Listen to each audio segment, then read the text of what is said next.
இன்று நாம் அஷ்டாவக்ர கீதை உடைய வரலாறை நம்ம பார்க்க போறோம். அதை நான் உங்களுக்கு அந்த புத்தகத்திலிருந்தே நான் வாசிக்க அதனுடைய அர்த்தங்களையும் சொல்லிக்கொண்டு வருவேன். வரலாறை பற்றி பார்ப்போம்.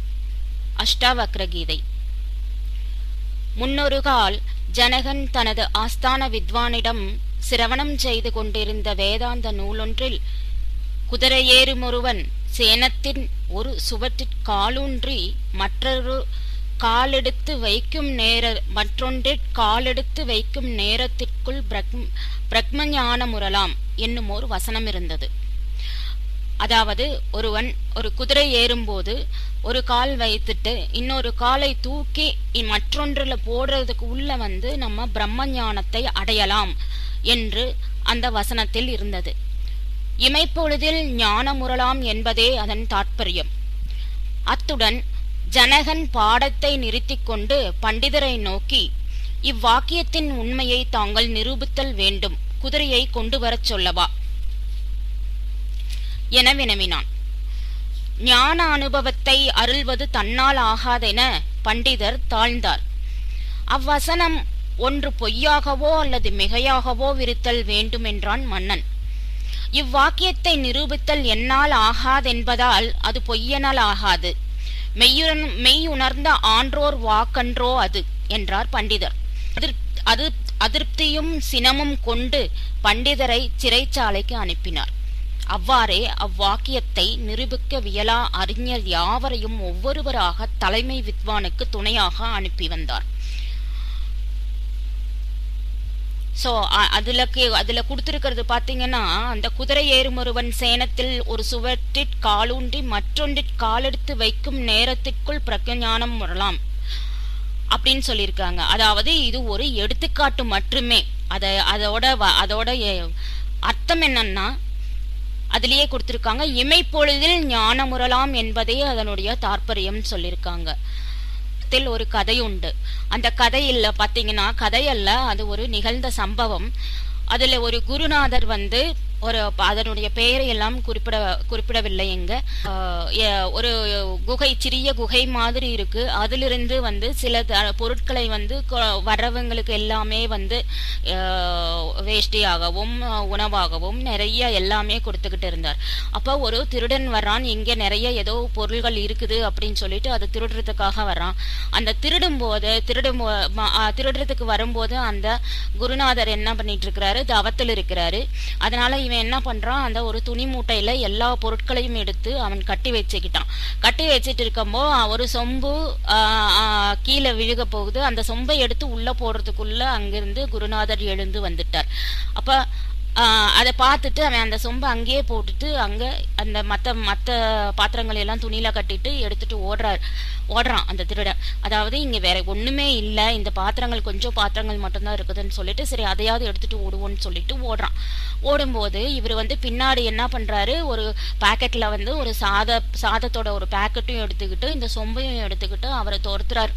எப்பா நில்லுப்பான்னு சொல்லிட்டு பின்னாடியே ஓடுறாரு. ஆனா அந்த பின்னாடியே ஓடும்போது அவனும் பிடிபட்டுறான். பிடிபட்டும் போது, ஏப்பா எல்லாமே உன்னுடையது தானே, நீ இது என்ன கேட்டுதான் எடுக்கணுமா, இதை நீ எடுத்துட்டு போக வேண்டியது தானே, இந்த சொம்பு பாத்திரம் இந்தா அப்படி சொல்லி கொடுக்குறாரு.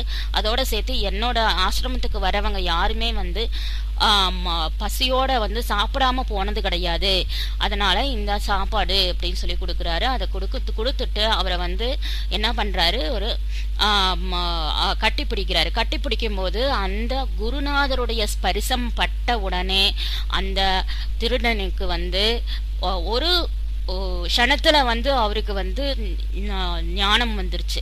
அதாவது பிரம்ம ஞானம் உணர்வு நிலைக்கு வந்துருச்சு. சோ அதுக்கப்புறமா அவர் ஒரு பெரிய ஞானியாக திகழ்ந்தார். அப்படிங்கிறது தான் இது நிகழ்ந்தது, வடநாட்டில் நிகழ்ந்த ஒரு விஷயம் உரையாடி இருக்கிறார். சோ இது இதுல என்ன கொடுத்திருந்தாங்களோ அதை பாத்தீங்கன்னா, அது ஒரு குதிரை ஏறுறதுக்கு ஒரு காலை வச்சுட்டு இன்னொரு காலை எடுத்து போடுறதுக்குள்ளார ஞானத்தை அடையலாம் என்று சொல்லியிருக்கிறாங்க. இந்த வாக்கியத்தை வந்து நிரூபிக்க வேணும் அப்படின்னா வந்து இது அஞ்ஞானத்தில் இருக்கிறவர்கள் தான் வந்து இதே வந்து உடனே நிரூபிக்கணும், இதை கொண்டு வா அதை கொண்டு வான்னு சொல்லிட்டு இருப்பாங்க. ஆனா வந்து உண்மையா அடையிறவங்க இது மாதிரி எதுவும் தேவைப்படாது அவங்களுக்கு. சோ இப்ப வந்து அடுத்தது பாத்தீங்கன்னா, இந்நிலையில் வயதிற் சிறியவரும் அறிவில் பெரியவரும் வடிவில் எண்கோணல் உற்றவருமாம் முனிவர் ஒருவர் ஜனகராஜ்யத்தை எல்லைக்கு உட்பட்டு காணப்பட்டார். அஷ்டாவக்ரர் என்பது அவரது காரண பெயர் என்பது மிக தெளிவாம்.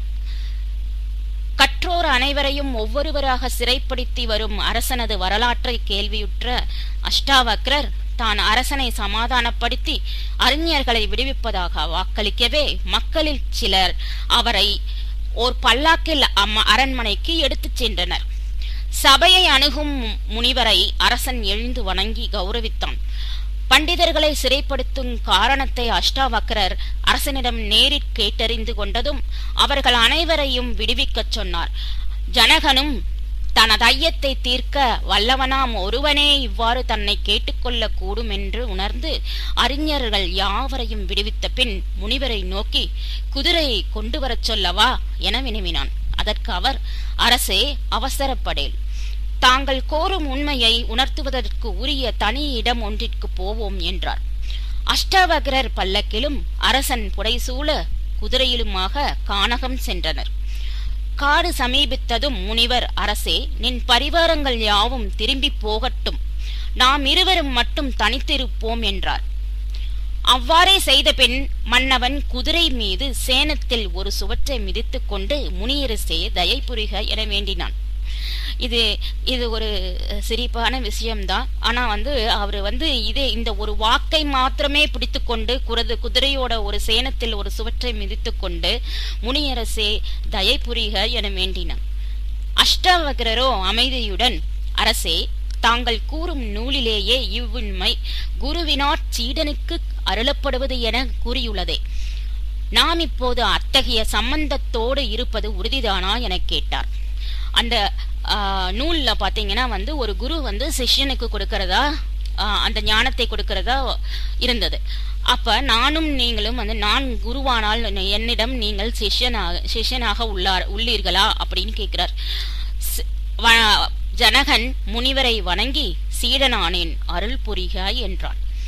மீண்டும் முனிவர், ஜனகா, உண்மை சீடன் தன்னையும் தனதையும் குருவுக்கு அர்ப்பிக்க வேண்டுமே எனலும் அரசன் அவ்வாறே என்றான். அதாவது குரு காணிக்கை என்பது நீங்க வந்து ஏதாவது ஒரு பொருளையோ பொன்னையோ கொடுப்பது இல்லை, தன்னையும் தனதையும் குருவுக்கு அர்ப்பிக்க வேண்டும். தான்கிற அந்த அகங்காரம், தன்னையும் தனதையும், எனக்கு என்ன இருக்கிறதோ அதை அனைத்தையும் வந்து குருவுக்கு அர்ப்பணிக்க வேண்டும். சோ அந்த மாதிரி அர்ப்பணிக்கிறியான்னு கேட்கிறாரு. சோ தன்னையும் தனதையும் குருவுக்கு அர்ப்பணிக்கிறேன் என்றார்.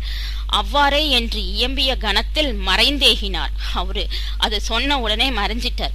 அவ்வாறே என்று இயம்பிய கணத்தில் மறைந்தேகினார். ஜனகன் ஸ்தம்பித்து போனான். இருந்த இடத்திலேயே சிலையென நின்றான். பொழுதாயிற்று அஸ்தமித்து இருளெங்கும் சூழ்ந்தது.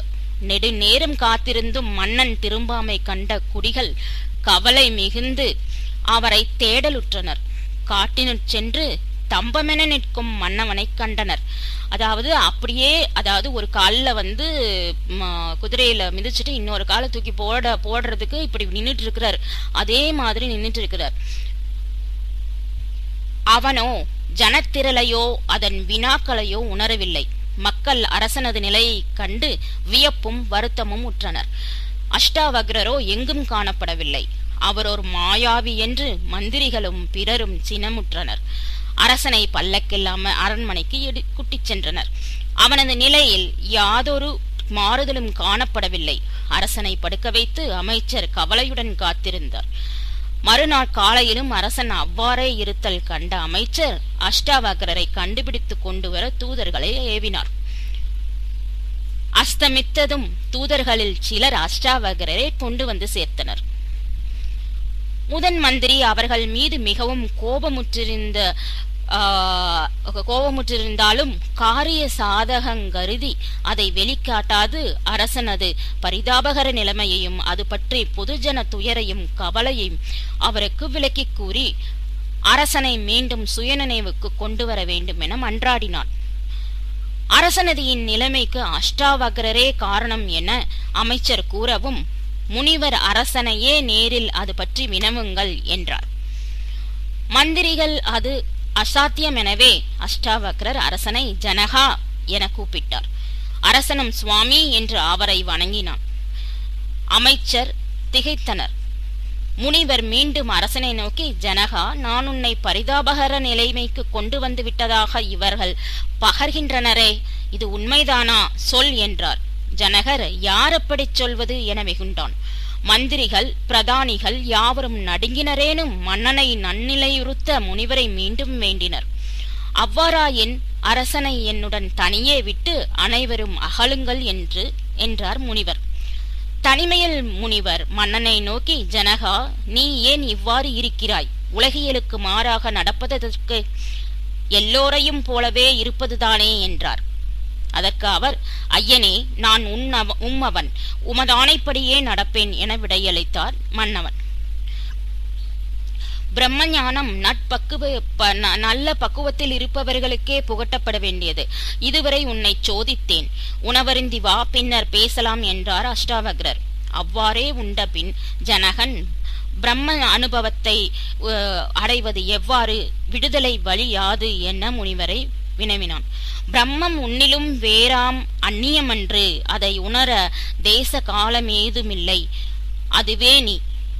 அதுவே எல்லையில்லா நித்திய பரிபூரண ஆத்மா என்று உபதேசித்தார் அஷ்டாவக்ரர்.